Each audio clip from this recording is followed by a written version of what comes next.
Hey guys, and welcome back to the Interceptor. We're here with another war video, and today D69 is facing Agent Graphite again. So if you guys forgot, or you didn't, maybe you missed the video, D69 actually matched Agent Graphite in the 4th war of the season, which was 7 wars ago, and they beat us with a score of 13-6. So we knew what we had to do, and we set out to do our best in this war. So we are using a little bit of a different team. We're swapping out 2 attackers. So we're going to be bringing Falcon, Warlock, and then also Quake. So I think Warlock has 5 fights, Warlock has 4 fights, Quake has 2, and Falcon has 3, or Quake has 3. No, yeah, Quake has 3 and Falcon has 2. Right. So we actually today we are going full Path 5. So we're going Path 5 Section 1 with the knockdown nodes, and then Path 5 Section 2 with the intercept nodes. So yeah, going into this war, we're 6-4, and we know we already have Masters locked in, but we want to win because I think the last 2 times we faced Agent Graphite, they beat us, and then the time before that, we beat them. So you really want to get back at them, and that's what we're doing today. No, actually, I think we lost the last 3 wars against them, right? So yeah, this node, the first one is a SpiderGwen. Falcon could have done this fight very easily, but Falcon had a more important fight later on in the war. In fact, 2 more important fights. So Quake, I don't really have a huge Quake war today, just 3 fights. But it's still decent. It's still decent. So, yeah, the SpiderGwen's pretty simple. We're just going to completely shut off ebb and flow knockdown. After the first Quake cycle, you just have to knock them down while their ability accuracy is reduced. And that's actually a theme of this war, because we're going to be doing that in Section 2 as well. So right there, I get tagged with Quake. I'm not really sure what happened. The timing was just really weird, and I think I did mess up. But it doesn't matter because we're still in a very good position. So next, it's a pretty slow fight because I'm not super boosted, obviously. I'm just using my 10% boosts. But I actually get through, I think it's 6 fights on these boosts. 1, 2, 3, 4. Yeah, I get through 6 fights on these boosts. So I'm pretty happy with it. But yeah, the SpiderGwen, very, very simple fights. She's a relatively easy champion to Quake. But yeah, she's going to go down here in about a minute and a half. I think it's 2 more Quake cycles. I believe the next fight's a little faster. This one's honestly boring me a little bit. But yeah, there we go. I'll throw my heavy to kill. Save an extra 10 seconds there. So there we go. And the first fight goes down. So now we'll go into the second fight, and they place an Ebony Maw on this path. Now, usually a good alliance like Agent Graphite would block something like this. Like, I don't know why they allowed Quake to take both fights on one lane, because that's kind of dumb. But they did, and they gave me a nice Ebony Maw on this node. So Ebony Maw can be a little tricky on this node, but Torch or Quake just make quick work of him. Quake's definitely better, though. And you'll see, even with ebb and flow, the protection, we actually do a full 10% with our aftershocks, which means we'll do about 25% with each aftershock set, each set of aftershocks. And you'll notice we are having those charges build up on us, but they actually... The video paused weird. They actually do not turn into the falter when the ability accuracy is being reduced, and even if it did, it wouldn't affect the fight anyways, because we're quaking. And yeah, 95% health. I'm pretty happy with that. And he goes down. So now we'll go for our next fight. I've done this fight like 3 or 4 times. I actually died doing this next fight in like season 22 because I had to use Ghost because the guy I sent here with Warlock didn't know how to reparry, and you have to reparry because of heavy hitter. But yeah, he did not know how to reparry, so I had to take it, and Havok survived at like 4%. It was really, really dumb. Yeah. I feel bad looking back on it, but this one's a pretty clean fight. I think I ended up getting parried in this fight on a light intercept, which is really weird because I was hitting into him and I dashed back, went for a light intercept, and he parried my light intercept, which was insane. I've never seen that happen before. But yeah, you guys are going to see it. So he's throwing his L1s. Obviously, I would prefer L2s because you can punish it easily. But I'm not sure. Okay, this person is running willpower.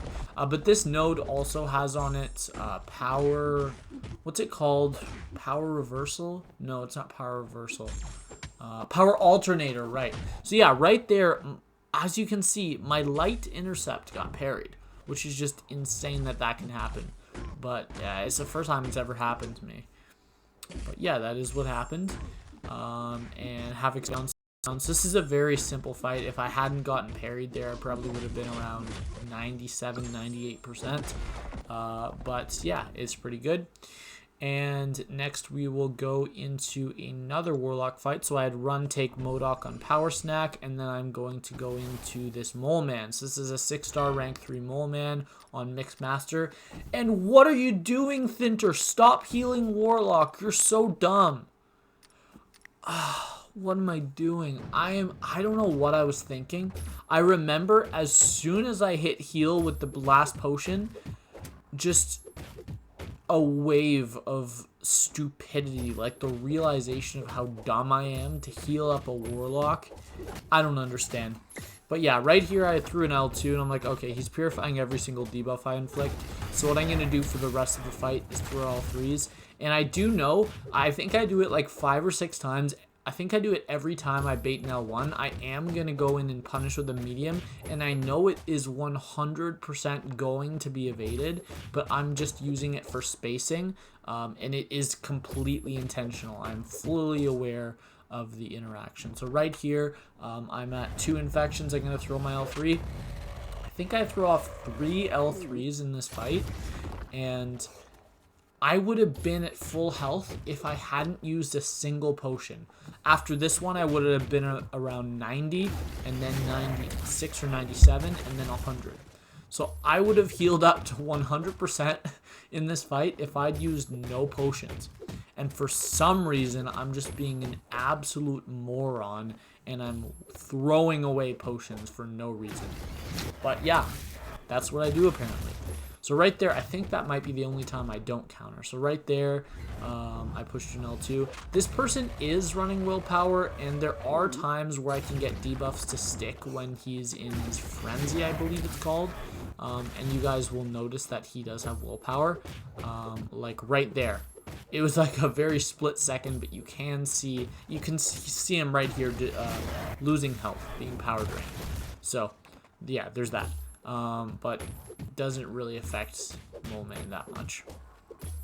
So we actually had a little bit of a debate about this fight because I'm the one that assigned this war, and I assigned myself with Warlock, and Run told me Apocalypse is better. But the thing is, he actually had, because he used Apocalypse for the first fight, Doom for his second fight, and then I think every single fight, yeah, because he took 10 fights. I think every single fight for the rest of the war, other than one war he had to clean up someone else's, one fight he had to clean up someone else's death, he used Archangel, so he had to waste his Apocalypse charges making a Horseman. So I said, what do you think is better, Warlock or a 0-charge Apocalypse? And the answer is obviously Warlock, as I was never in any danger. If I needed to speed that fight up by going for intercepts, or if I wanted to, I could have sped that fight up by going for L2s also. But yeah, this is my favorite fight of the war. So this is going to be Thing on the intercept node, path 5, Ebb and Flow intercept. And look, Ebb and Flow intercept's gone. I love that interaction. That also works on Ebb and Flow knockdown, but it actually acts the exact same way as a concussion with shutting down Ebb and Flow. So right here, I'm thinking maybe I can get off an L2, and I do get an L2 off right before my locked on ends. And one cycle of using Falcon, 25%, has a rank 3 6-star high sig Thing at 25% health. Now right here, I'm going to activate Locked On again. I'm going to go in. He has protection. I don't care. I'm going to ignore it. And I'm going to kill in this combo. And look at that fight. 50 seconds for an R3 thing on intercept. And someone else in BG2 died to that fight. This war. So, this is just showing how overpowered Falcon is. And I was actually strongly considering using Falcon for that Sasquatch. But I actually have taken Sasquatch. Not on this node. I've actually taken him on the Intercept Mini on one of the wars I was on Path 6. But yeah, for this one we are going to use Warlock. He's really nice with intercepts in this fight, and I do see the guys running willpower, so I do throw some heavies in this fight. But there I get another intercept. I know Sasquatch is armor break immune, but I'm just throwing the L2 for a little bit of damage. I know it's not going to do a ton. I think I actually get parried once in this fight, punishing the L1. But I think even after getting parried, I continue to do it for the rest of the fight.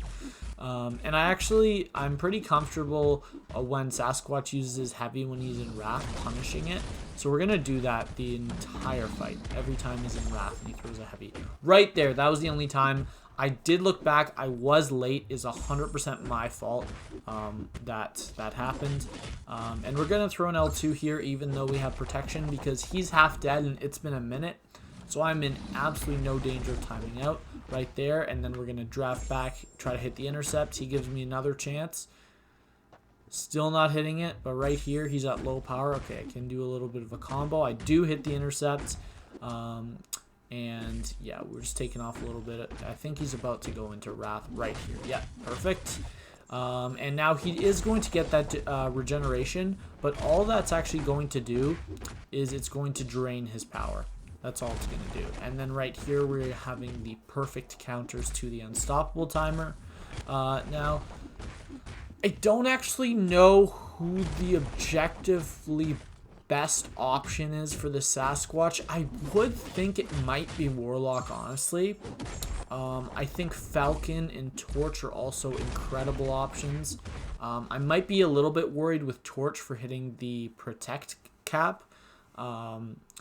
In this fight, but yeah, that's actually all the fights I have recorded. So we're just actually going to go back to the scouting phase, because if I can show you right here, this is the message that came up after I finished my last 3 fights. So I boosted huge for these last 3 fights. I used the highest level of attack boost, the highest level of health boost, and a 30% green boost for these last 3 fights. And then this message came up. So they failed to screen recording failed to save due to 5831. Don't know what that means, but yes, I'm going to go onto this original clip right here, and we're going to scout the 3 fights that were missed.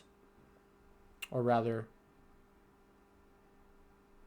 show you my scouting right here.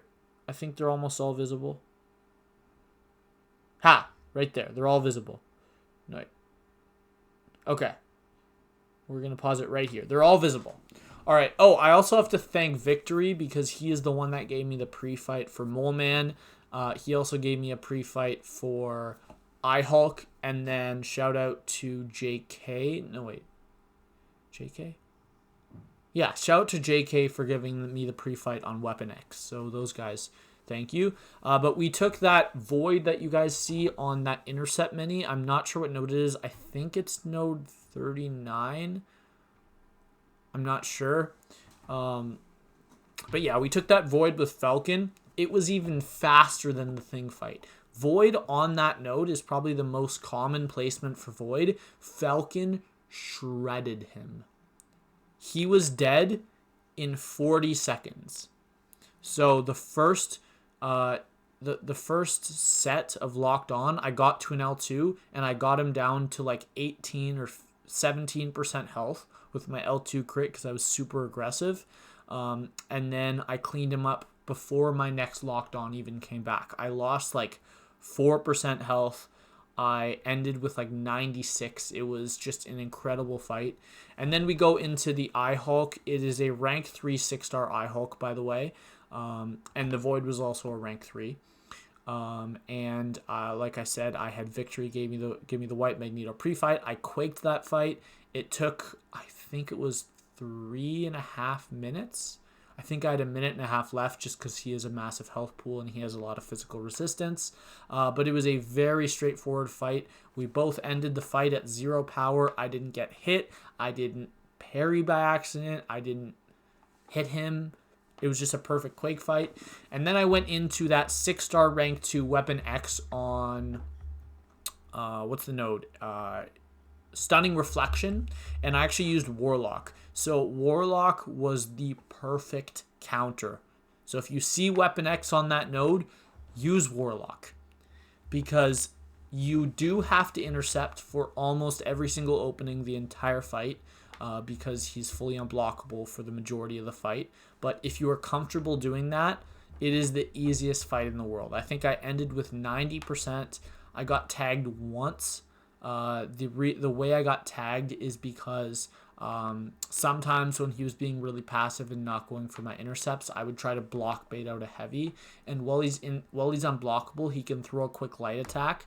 And I think he actually caught me with a light attack, and then he did a medium attack, and then he stopped attacking. But yeah, Warlock destroyed that fight. It took less than a minute.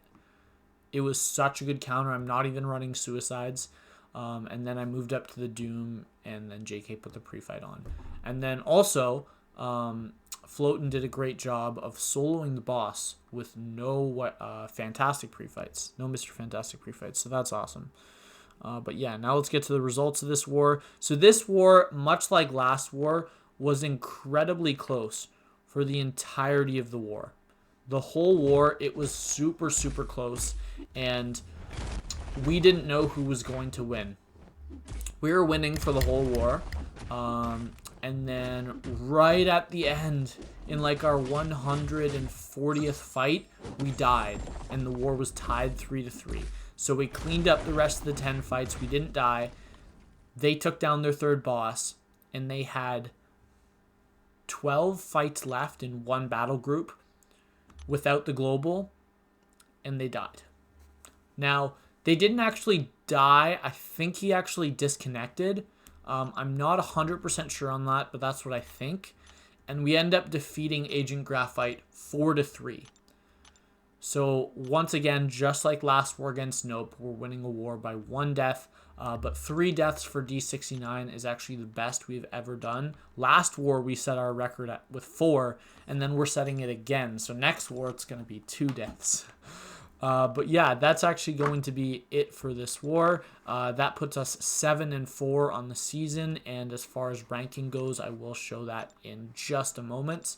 Yeah, so here we go. We are sitting in 5th place in Masters, so that's 8th place overall. And I was looking at the difference between us in 5th place and the people in 3rd place, which is for Loki, and it is possible for us to catch them. So that means that for Loki, MIBR, ISO 8A, hold on, who else is right above us? Let me just, sorry. I'll go from right here.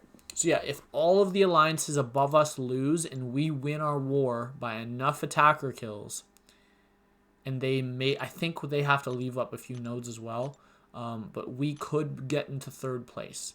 So let me just show. Yeah, so SAS, Kenobi, MIBR, ISO 8A, and for Loki all have to lose their wars. Ideally, some of them face each other in tie to make it easier. But yes, we would have to win our war, and they would have to leave up some nodes. But we can still get into 3rd place or top 3 in Masters if we get lucky. So we will update you guys after the next war. But yeah, that is still 1 death on the season. Our PSR this season is 101 out of 102, so we crossed the 100 fight mark for the season, which is still 99%. It won't go down unless I die, and it won't go up to 100 because we can't get over 99.6. Or sorry, we can't get over 99.5% without taking like a very significant amount of more fights. But yeah, our Deathless streak is now at 19, so we're building that up so we can go for our new record next season. But that is going to be it for the video. I hope you guys enjoyed, and I will see you in the next one. Bye.